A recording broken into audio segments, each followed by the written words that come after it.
Om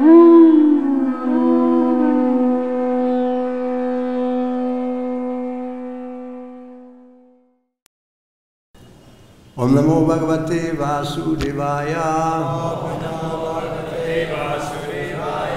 Om Namo Bhagavate Vasudevaya. Om Namo Bhagavate Vasudevaya.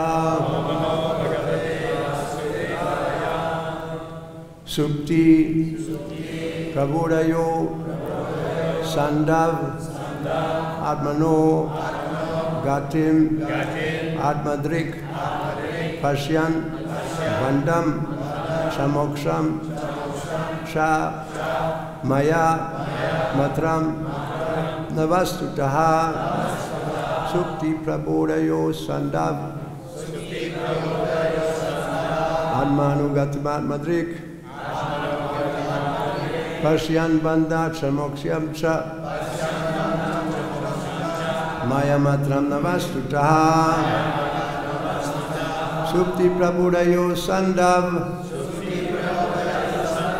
Atmanogatim Atmadrik Supti in the state of consciousness. Prabodhayo in the state of consciousness. Sando in the state of marginal existence. Atmanaha, oneself. Gatim, the movement. Atmadrik, one who can actually see the self. Pashyan, always trying to see or understand.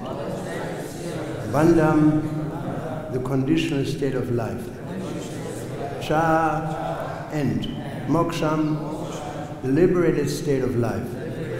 Cha, also. Maya Matram, only illusion. Na, not. Vastutaha, in fact. Translation. Doing consciousness and doing unconsciousness and consciousness, and between the two, you should try to understand the self and be fully situated in the self. In this way, one should realize that the conditional and liberated stages of life are only illusory and not actually factual. With such a higher understanding, you should see only the absolute truth pervading everything. Purport by Srila Prabhupada. The unconscious state is nothing but ignorance, darkness, or material existence. In that consciousness state, one is awake. And in the conscious state, one is awake. The material state between consciousness and unconsciousness has no permanent existence. Therefore, one who is advanced in understanding the self should understand that unconsciousness and consciousness are but illusion. For they fundamentally do not exist.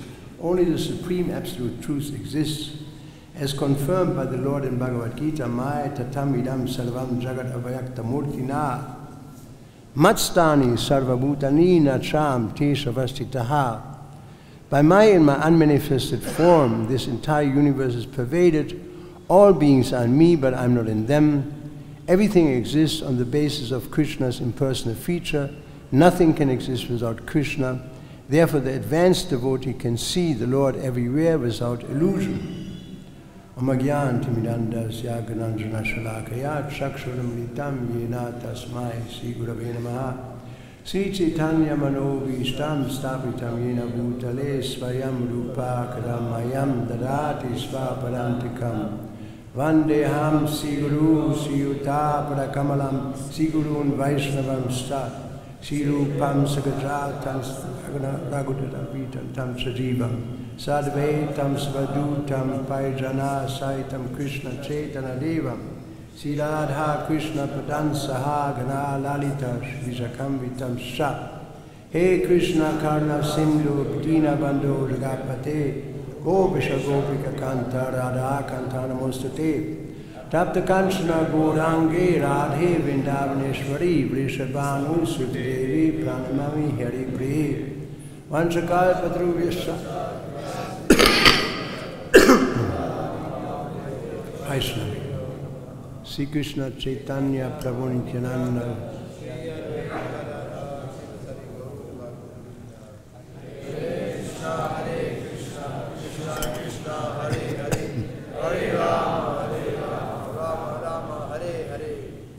Krishna.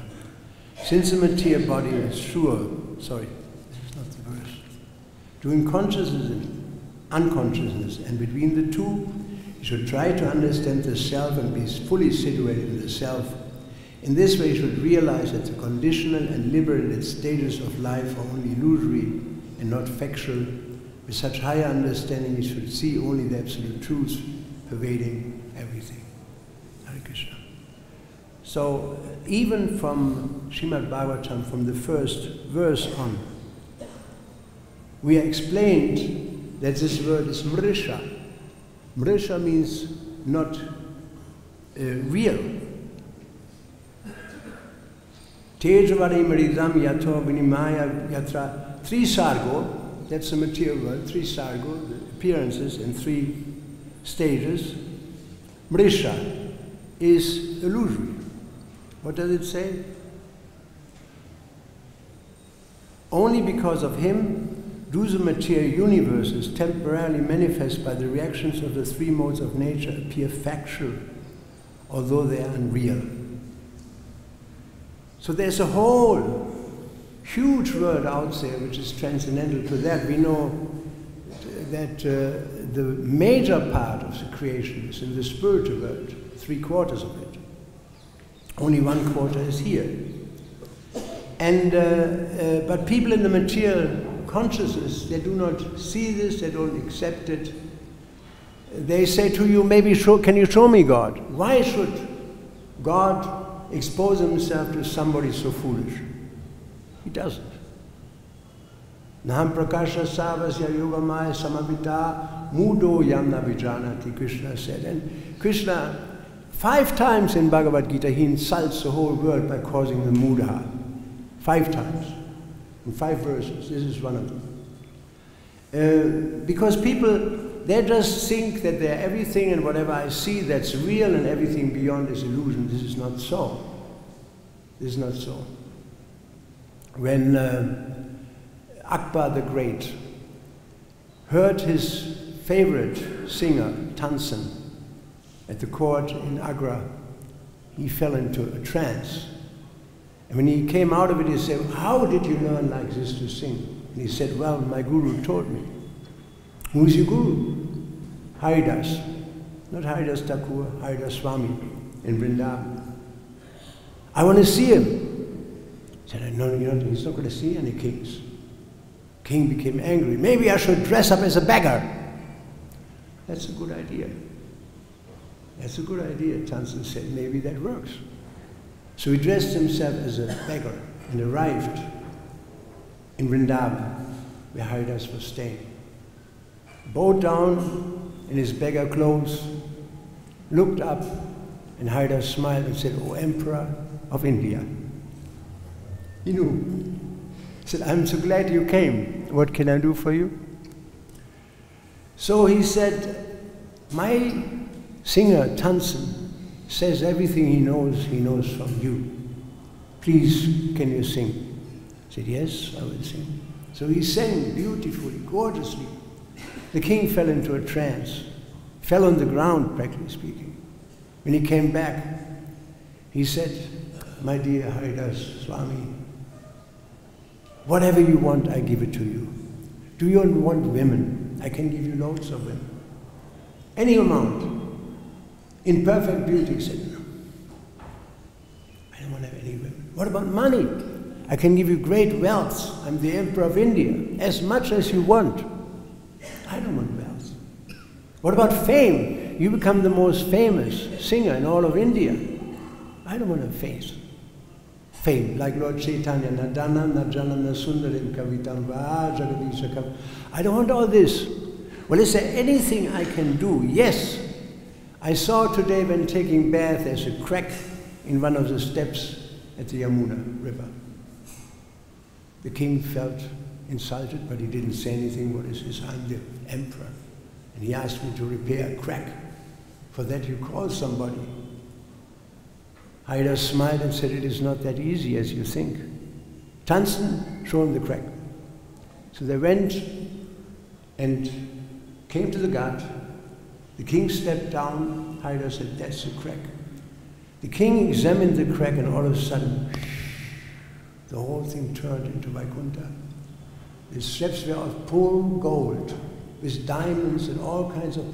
The whole gut was made out of gold, diamonds, precious metals, everything. Inlaid, ivory, everything. The trees, gorgeous trees, swans were flapping by with their wings, pronouncing the songs of the Vedas, of the Samaveda.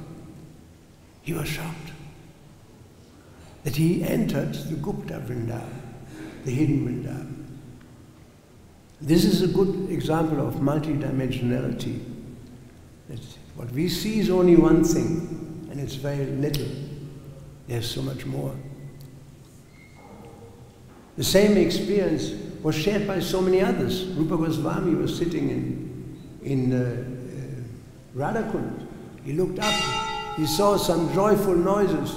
He looked up into the tree and he saw Krishna swinging with Radha and all the gopis in a beautiful swing, the shape of a fish. He entered Gupta Vrindavan. Many examples. How reality is not just one-dimensional or three-dimensional, it's multi-dimensional. The gopis could not see that Krishna was dancing with every gopi at the same time. Lord Brahma could not see that there were many Brahmas. And all of the Brahmas, when they came, they didn't see each other. That's another example. Lord Chaitanya danced, expanded himself in 7 forms. Nobody could see except those who were highly elevated. So many examples of multidimensionality. They are in our scriptures. Reality is not so simple. What we see is only the lower part of the end. And therefore, the whole universal structure is mrisha, illusory. And scientists are studying mrisha. They're studying this. They spent $27 billion of creating this CERN particle accelerator to understand what is the origin of the universe. You can save your money. For $5, $5 you buy a Bhagavad-Gita. And Krishna says, Aham tvam sarva papibhyo.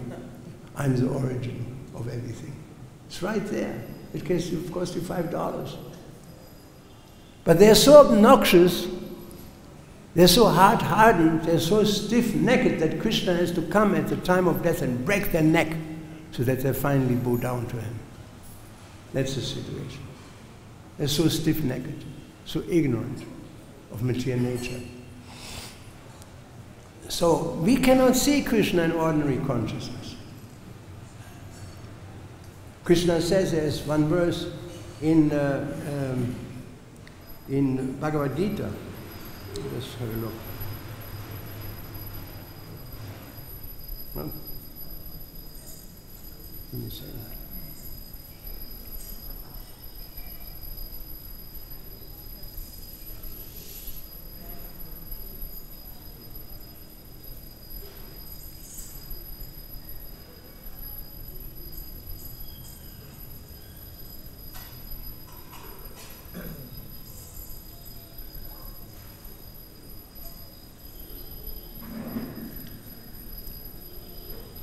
I can't find it. I lost it. Vidaham samatitani vatamanani cha Arjuna bhavishyani cha bhutani mam tu vidana kashrana. O Arjuna, as the Supreme Personality of Godhead, I know everything that has happened in the past, all that is happening in the present, and all things that are yet to come. I also know all living entities, but me no one knows. That's what Krishna says. Deluded by the 3 modes of nature, the whole world does not know me, who am above the modes of nature. Knowledge of God is aparoshayam, it is called. Inconceivable for people in the material world covered by 4 defects, such as Brahma, Pramada, Vipralipsa, and Karanapatava, imperfect senses. And Queen Kunti, she is speaking this wonderful verse, Maya janan vikach chanam adyad oksajam avyayam Nalakshyasi mudadrisha. She also talks about mudas. Nato natyadaro yata. Being beyond the range of limited sense perception, you are the eternally irreproachable factor covered by the curtain of deluding energy. You are invisible to foolish observers, exactly as an actor dressed as a player is not recognized. So people can't see. Yet, they try to understand God by sensual perception, through the mind and through the senses. And in this way, you have so many different types of religiosity. Even if you look at in the Bhagavad-Gita, in the 17th chapter, verse number 1, let me just look it up for you. Give me a moment.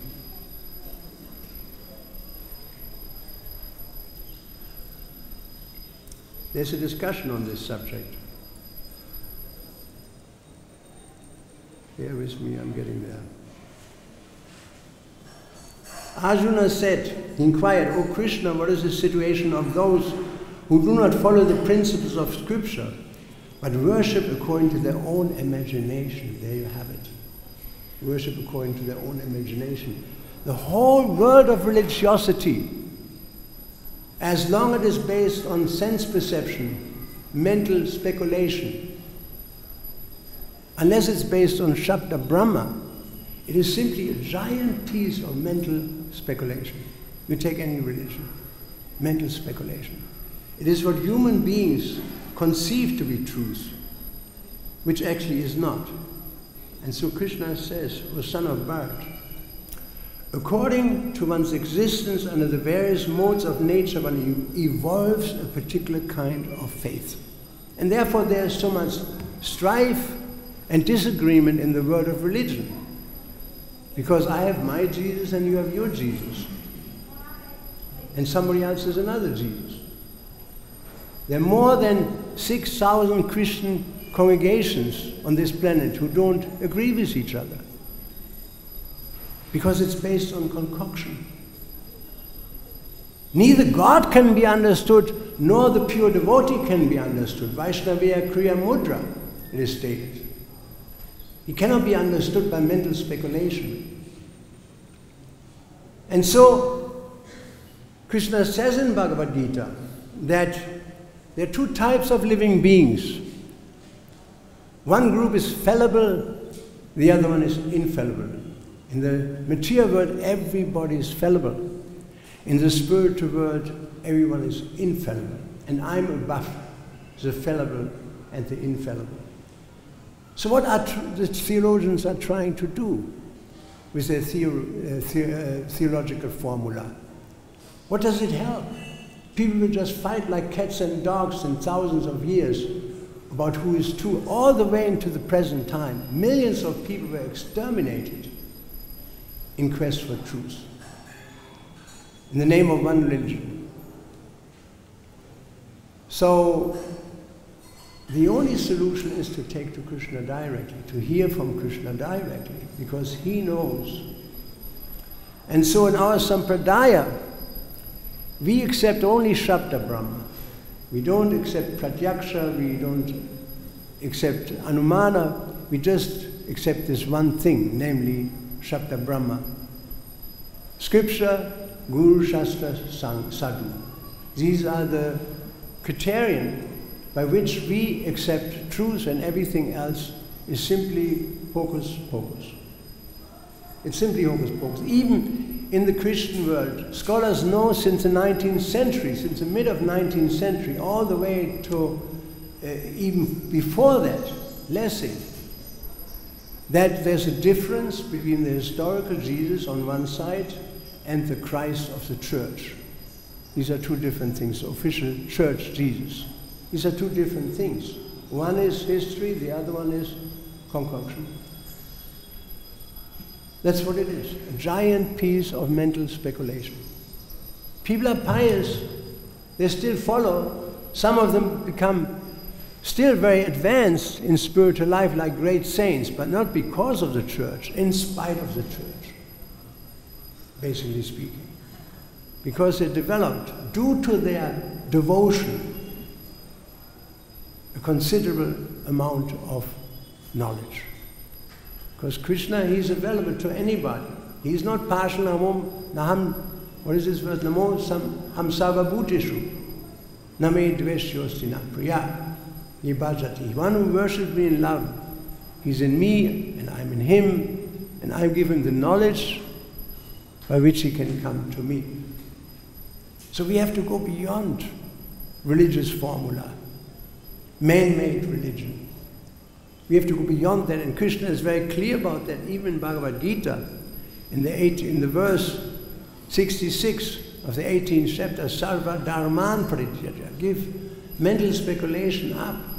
Give it up. Give even religiosity that's based on mental speculation has to be left behind. Mamekam saranam braja, and come to me. That is the position. We have to leave this behind. Mana dharma.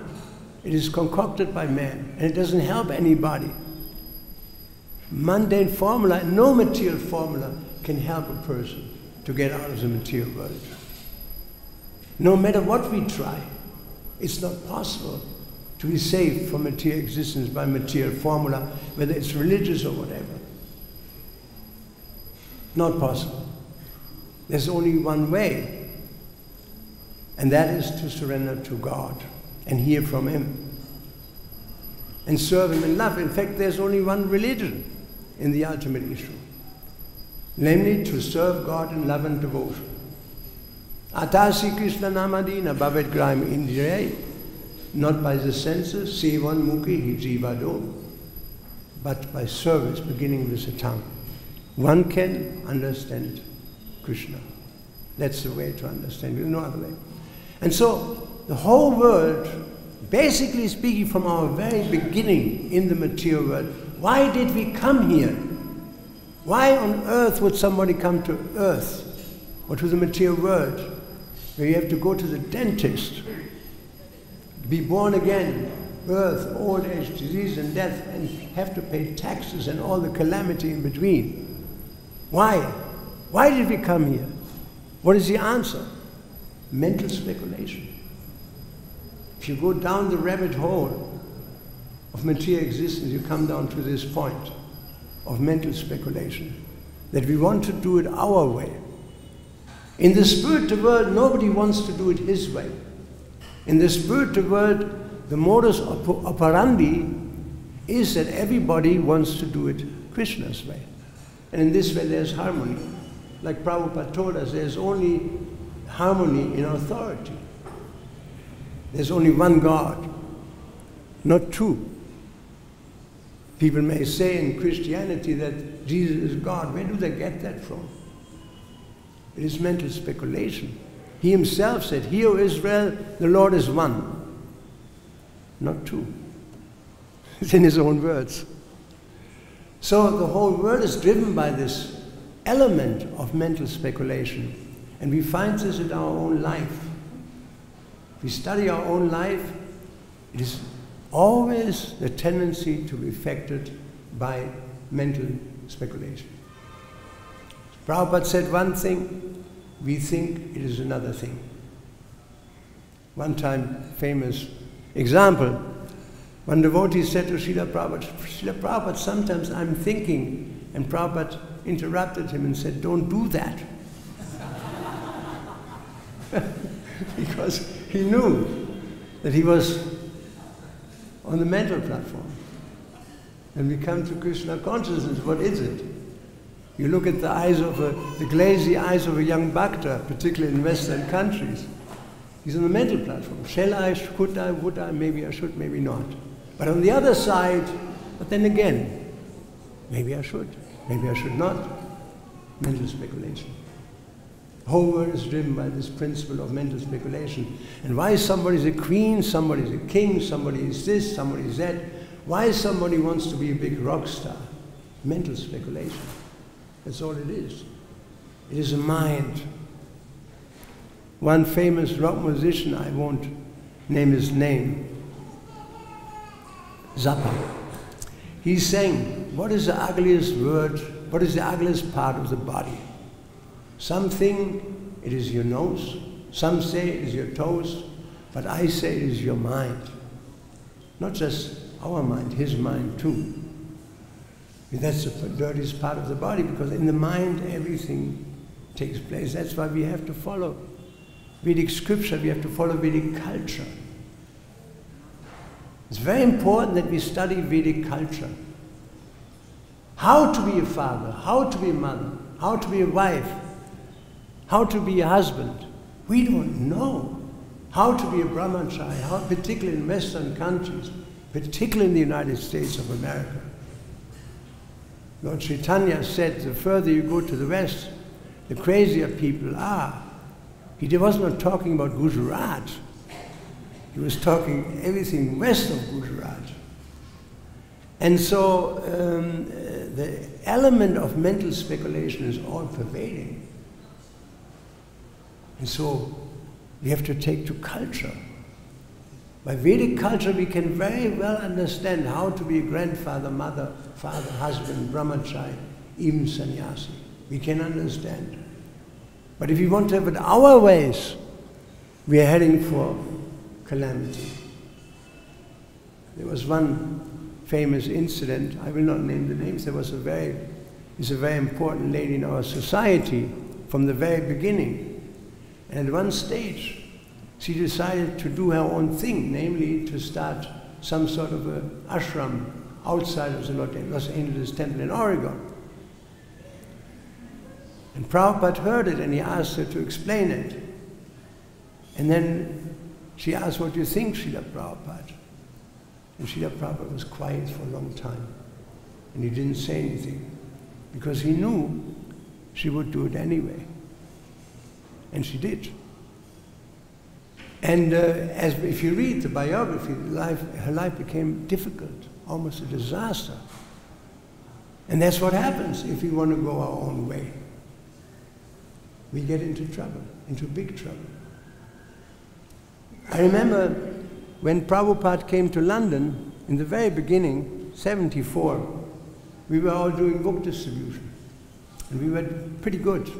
At that time, the Germans were the best book distributors in the world. So Shamashunda called us, he should come over. Prabhupada wants to see you in London. So we went there.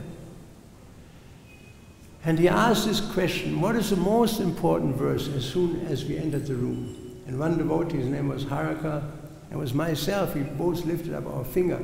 And we repeated like parrots, because we were traveling together and we just had read Chaitanya Charitamrita, we repeated like parrots almost, enthused by Prabhupada, Yada de kata ka Krishna Upadesh. And Prabhupada said, that is the fact. That is the most important verse. But what does Upadesh mean? And he looked at me, I didn't know what to say. He said, Upadesh, Desha, Srila Prabhupada means land. He said, that's true, but Upadesh, what is it? I didn't know. So he said, Upadesh is a supreme instruction of Krishna, like we have Upadeshamrita, the Amrita of the highest instruction of Krishna. That's what it means. And what is that highest instruction of Krishna? And again I was dumbfounded. He was looking at me. And he said that Sarva Dharman Prijaja, give up everything. Give up all mental speculation and come to me. And we have to learn this one principle. We have to give up mental speculation and take shelter in Krishna and in scripture, and not listen to our mind.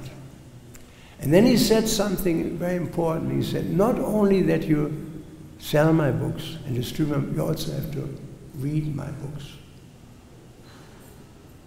And that, I have to admit, that instruction I flaunted very much so in my life. I didn't read regularly like we are supposed to regularly read. Now I do.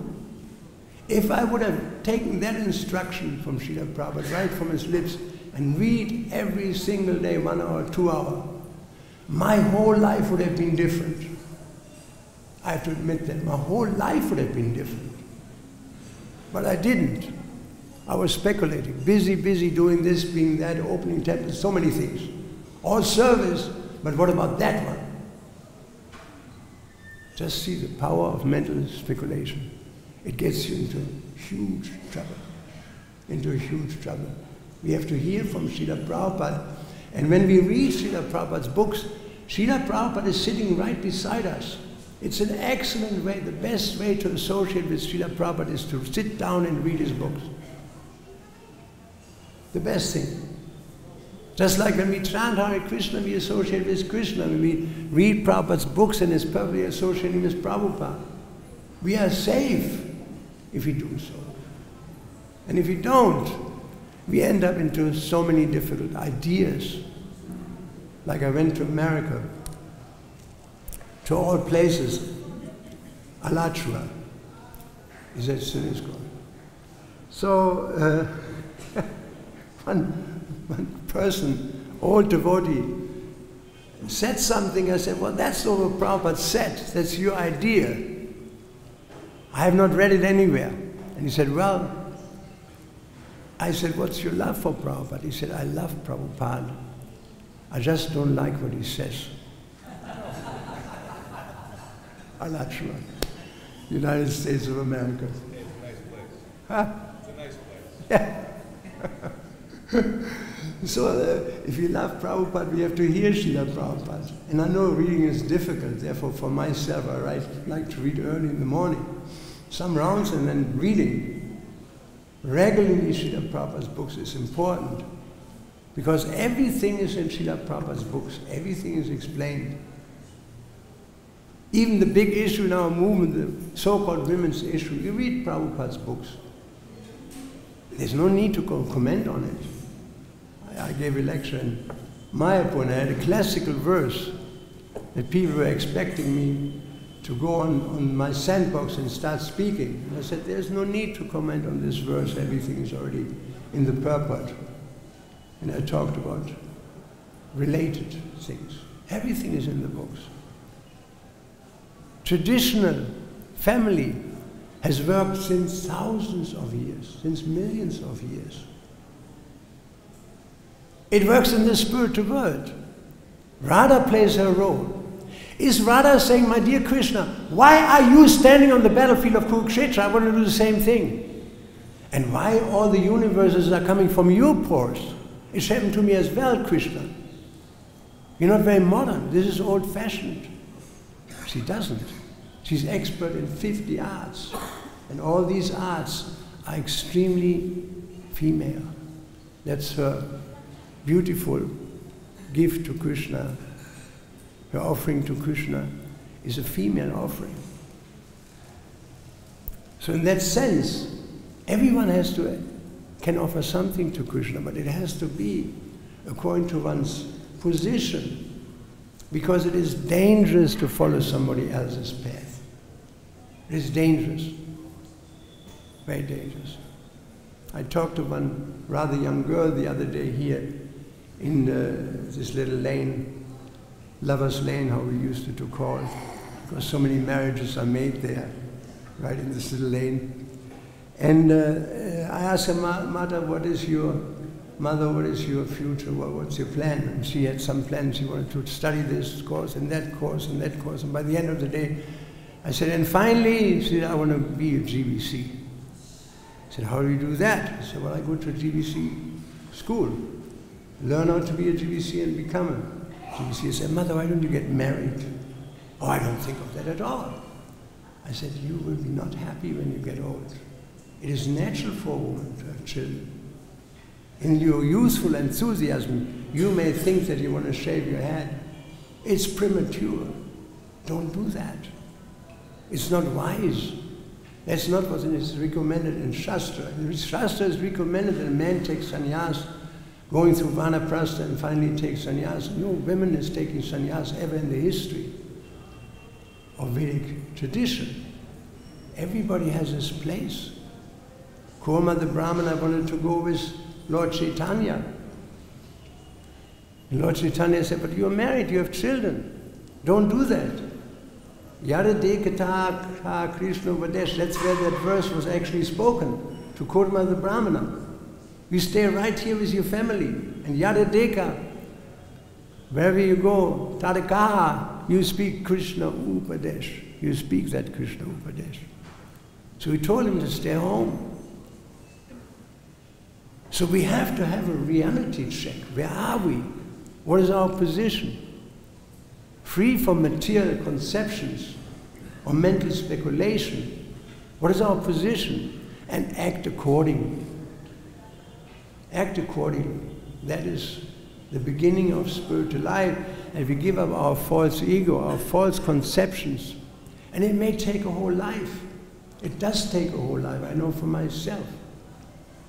To come down from one's throne and listen to the Vedic version, to what Krishna says, what Lord Brahma says.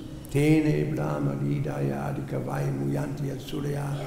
How the knowledge is coming from Krishna to Brahma, from there to Narad, from there to Vyasa, and from there into our time through the medium of Srila Prabhupada. That's the way to advance in spiritual life, and outside of that, there's only darkness. There's only mental speculation. Nothing of it will help us in spiritual life. It will simply perpetuate our material existence. If we do not hear Shravanam, if we don't engage in Kirtanam, in all these things, then where are we? What is our hope? There is absolutely no hope. Mogasha moga kamano moga gyan vicheta saha rakshasi masurim chaiva prakriti moinim shvita.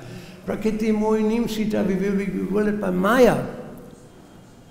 Mogasha, all our hopes will be destroyed. Moga kamano, all our activities will lead to nothing. Moga gyan, whatever we know is nothing. It doesn't mean anything. Even if somebody is so famous, like Stephen Hawking, his knowledge doesn't mean anything. Mother Yashoda tried to bind Krishna. No matter how many pieces of rope she added, she could never reach Krishna. He was always ahead of her. In the same way, people try through this enormous particle accelerator to understand the origin of the universe. They will never be able to understand, because Krishna is always 1 step, 2 steps, 3 steps, many steps ahead. We are limited. How can a limited living being understand God? And what is the conclusion? That God has a long beard. I went into a church in, where was it? Sofia. And in the apsis of the church, there was this gigantic picture. There was Krishna sitting on a throne with a very long beard. He looked like Saint Nicholas. And Jesus was sitting on his lap.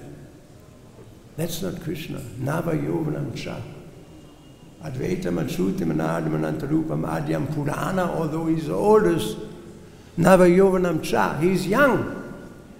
So if you want to understand and experience God, we have to take knowledge about God, from God, and from his pure devotee like Lord Brahma, where this verse was spoken. And only, what is that verse? Churita bhakti lochanena santaksa deva hridayeshu vilokayanti. When the eyes are anointed with the ointment of love, then one can see Krishna. One can see Krishna everywhere. Vasudeva Savamiti. Samahatma Sudula Vaha, such a great soul is very rare. After many births, Bahunam Janmanam Ante, Jnanamam Prapadyati, Vasudeva Samiti. Very rare. So Srila Prabhupada,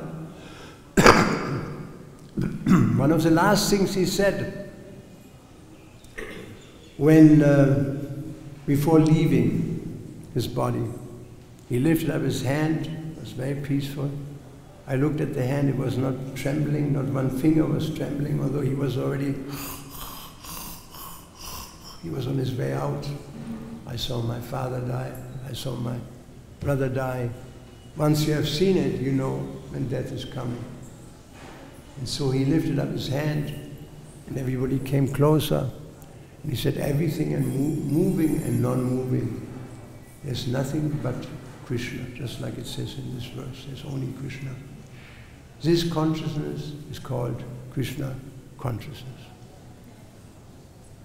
Later on, he's all of a sudden said, Hare Krishna, he left. So he could see Krishna everywhere. Yomam pashyati savatra savam chamai pashyati tasyana pranashyati. One who sees me everywhere and sees everything in me, I'm never lost to him, nor is he ever lost to me. Why can people understand God? Because of their exalted spiritual status. Why can't scientists understand material nature? Because they're impious. They're impious. Impious scientists can never understand God, not even material nature, not even the universe, which is mrisha, illusion. Only by undivided devotion, Krishna says, can I be understood as I am, standing before you. Therefore, Tadvidi Pranipatina, you go to a spiritual master, render service to him. The self-realized soul can give knowledge unto you because he has seen the truth. There you have it. He has seen the truth. So all of us who are assembled here today in Vrindavan, we're in a very, very, very fortunate position. How did we come here? It is due to Sukriti from past life. Some Sukriti is there, otherwise we would not be here. And here we are at the feet of Krishna Balaram, at the feet of Gaura Nitai, at the feet of Radhesham. This is the best place in the universe to be, besides Mayapur. And we can sing, we can dance, we can chant, we can eat prasadam, we can have darshan, we can associate with each other. So important. Prabhupada said one time, association of devotees is more important than chanting. Devotees were saying, Prabhupada, why do you say that? He said, because when you have association with devotees, you will chant. But if there's no association, you will stop chanting. And we have seen this in so many ways. Devotees go outside. You never see them again because of lack of association. So important to associate with devotees, to hear, to chant. And then gradually, by associating with Krishna, by associating with devotees, in particular the pure devotee like Srila Prabhupada, one becomes purified. And one comes to the stage of anatta nivritti by such association. And then when anatta nivritti is achieved, from there gradually the other stages all the way to love of God. Christians may say, repeating Jesus, you should love your Lord with all your heart, with all your soul, with all your mind, with all your strengths. There's nothing wrong with that. That's perfect. Savai Pungsam Paro Dharmo. What is the highest religion? Sutta Goswami was asked by the sages in Naimisharanya. Yato Bhakti Radhoksaji, to love God. There's only one religion. But how to come to the platform of love of God? That people don't know. We know. Because Rupa Goswami was instructed by Lord Chaitanya personally, by God himself, that Ado Shraddha Tato Sadasanga Tato Bhajanakriya then Anatta Nivritti, all the way to love of God. The whole spiritual technology is revealed in our line. We can be very grateful to Srila Prabhupada that he's come to the Western world. Where would we be if he would not have come? He was hugely pious. We cannot even imagine. One single individual puts this all into action. You see this enormous temple rising in Mayapur. That's Prabhupada's piety. Millions of people will come. He has already influenced millions. He's indeed that personality predicted by Lochan Thakur in the 15th century that will come to spread Krishna consciousness all over the world. And we are very proud, not for ourselves, but for Srila Prabhupada, that he has come into this world to save us all, his disciples and his grand-disciples. Srila Prabhupada ki jai. Hare Krishna, Krishna Krishna, Hare Hare, Hare Ram, Hare Ram, Ram Ram, Hare Hare. Have any question? Yes, Mataji. Oh, yeah, we have to have a microphone.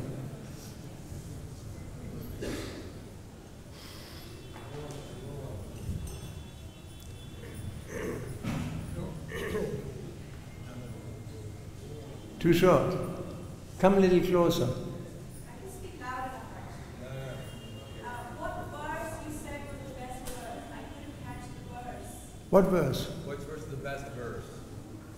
Which verse is the best verse of Prabhupada said? Which verse is the best verse? Oh, Yada Deka Taha Kaha Krishna Upadesh. The verse from Chaitanya Chaitamrita, the verse what Lord Chaitanya told Kurma Brahmana, wherever you go, you preach.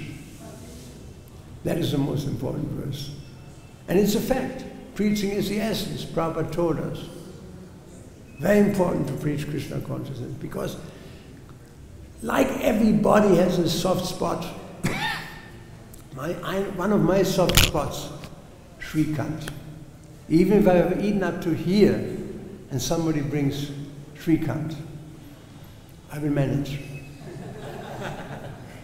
Why do I have a soft spot? Everybody, somebody's crazed about this, somebody's crazed about that, somebody's crazed about women, somebody's crazed about men, somebody's crazed about animals, a dog. Why is that so? Because Krishna has a soft spot. What is that soft spot? Yaidam paramam guyam at bhaktishu. One who preaches his knowledge is most dear to me. No one is more dear to me than him, nor will there ever be one more dear. That's Krishna's soft spot right there. So therefore, we have to preach. And if you do so, it saves our life. It saves mine. It saves our life. Srila Prabhupada ki jai. Hare Krishna.